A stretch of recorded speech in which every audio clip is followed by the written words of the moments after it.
In a shocking move, the state pension fund of the state of California has come out against Iger's picks for the board of the Walt Disney Company and endorsed not only Jay Rasulo, but also Nelson Peltz. Let's talk about that on That Park Place.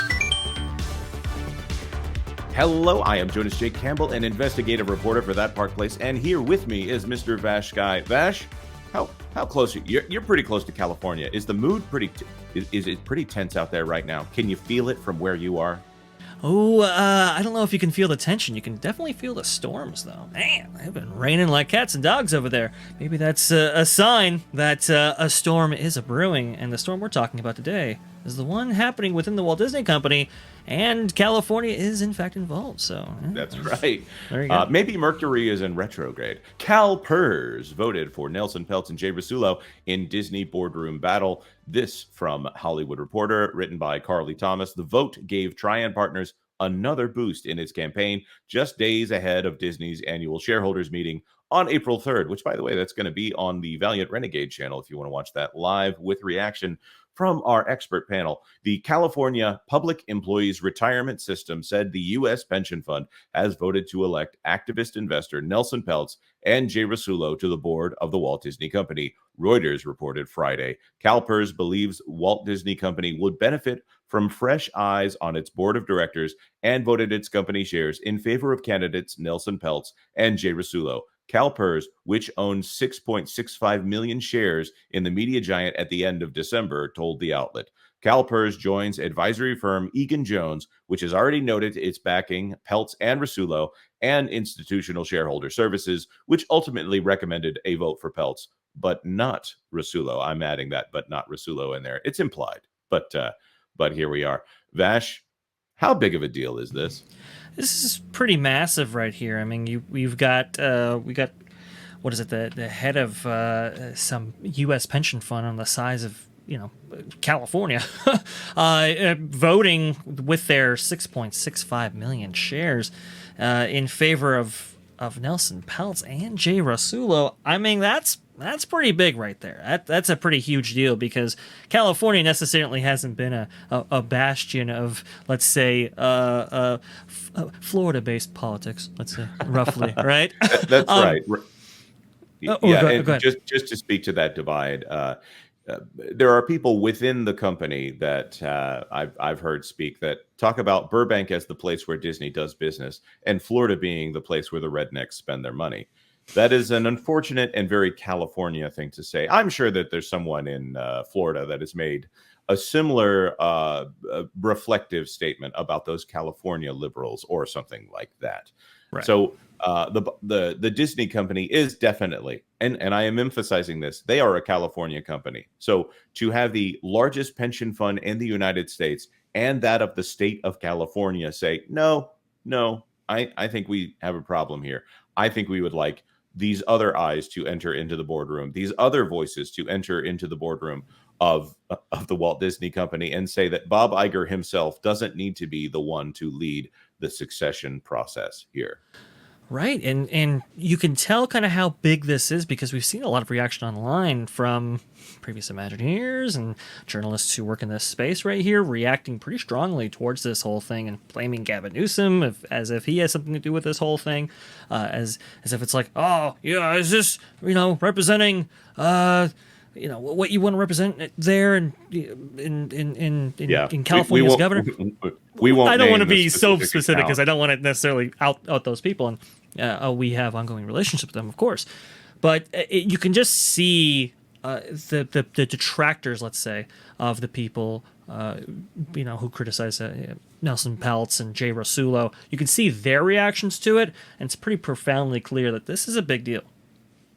Yes, this is absolutely a big deal because the question here is just how many shares, just how much net worth of the company, relative value this is indicating in the Walt Disney Company is now going apolitical. Having a blue states pension fund say that this is a problem takes this out of the political realm and squarely into the realm of just good business. Right, it's dollars and cents here. Right, and Disney has tried to make this into a political issue. Of all of the things that they have accused Nelson Peltz and Jay Rasulo of being in these political attack ads here. Nelson Peltz and Jay Rasulo have never had a real job in their entire lives. Kind of garbage. That's not a direct quote. That's a quote from Parks and Rec that I've co-opted here, but they are literally doing mudslinging style attack ads that you would associate with political campaigns in a local race, or calling Nelson Peltz and Jay Rasulo dangerous, oblivious, inane. What I think was the turning point here was when Institutional Shareholder Services says they recommend Peltz but not Rasulo. First of all, that shows a little discernment here. That's saying that they are doing a nuanced take, saying we like one and not the other. I think that both are actually a good addition to the board. I disagree with ISS's take on that level on Jay Rasulo, but obviously I agree on the Peltz take. No financial advice on this channel ever. Of course. It warranted a quick response from the Walt Disney Company in the form of Mark Parker. And instead of saying dangerous, oblivious, inane, they said, we think that perhaps Institutional Shareholder Services may not have considered. And all of a sudden it was polite. That was the point at which I realized, oh no, Disney is scared here. They are actually having to talk like adults for the first time in a few months on this matter. Go ahead, Vash.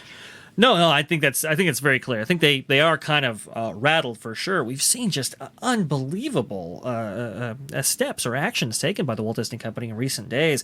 I mean, it goes beyond even throwing spaghetti at the wall, which is what they did last time. I mean, you have Bob Iger calling in every single favor that he possibly can from every single area, including the Disney family. You've got this, like you said, this political mudslinging right here. Egan Jones coming out and saying, "Hey, look, listen. I understand they don't." Necessarily speak for the entire financial community, but them coming out and saying, hey, we see very little downside, we see a whole lot of upside by having both Peltz and Rasulo on the board. I mean, the terms are reasonable. There's not really an argument to be made to keep them off, especially at this very contentious time right here. And as ISS even said themselves, with a company that has a history, a distinct history of these CEO succession items not necessarily turning out the way they should.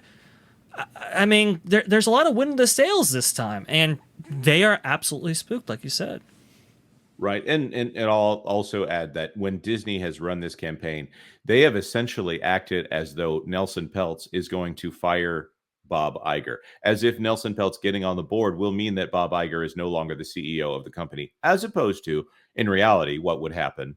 And as if you are covering, if you are watching the videos on this channel, you know that there was a leak to the Wall Street Journal that indicated with only 22% of the vote counted, that Nelson Peltz was currently ahead of Mary Elena Lagomasino, which is the only person that he is campaigning against in this proxy contest here. He's campaigning against the woman who has approved Bob Iger's pay packages. And as I said in that video, I will say again here, Mary Elena Lagomasino, as head of the compensation committee, has put Bob Iger's pay packages comparable to companies like Facebook, which is Meta, Alphabet, and Apple, companies that are 4 to 5 times the size, if not larger, than the Walt Disney Company. But when they talk about their performance, they compare themselves to Discovery Warner Brothers or Paramount or Comcast. Some of those are doing well, and some of those are in danger of essentially being picked up for a pittance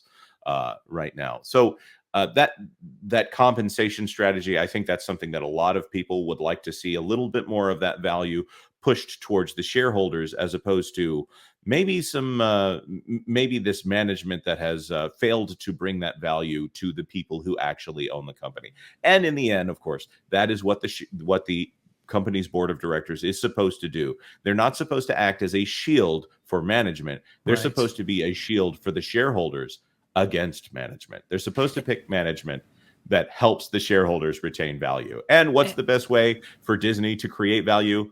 The same way that it has in the past, by creating unforgettable, timeless classics and great theme park experiences and wonderful things that delight people, that maybe they're a little expensive to make, but they need to be timeless and wonderful. Vash, save me from myself here. No, I think you're exactly correct. Right, we've seen the just horrible box office results from the Walt Disney Company at the at the theaters, right? We've seen declining revenues in various segments of this company, especially at the parks division. Now, I understand, oh yeah, overall revenue is doing gangbusters, right? But we know how that's been achieved so far. It's not been looking good. We've seen losses at the DTC division, and yes, okay, it might achieve some form of profitability at the end of 2024, but the fiscal year, that is.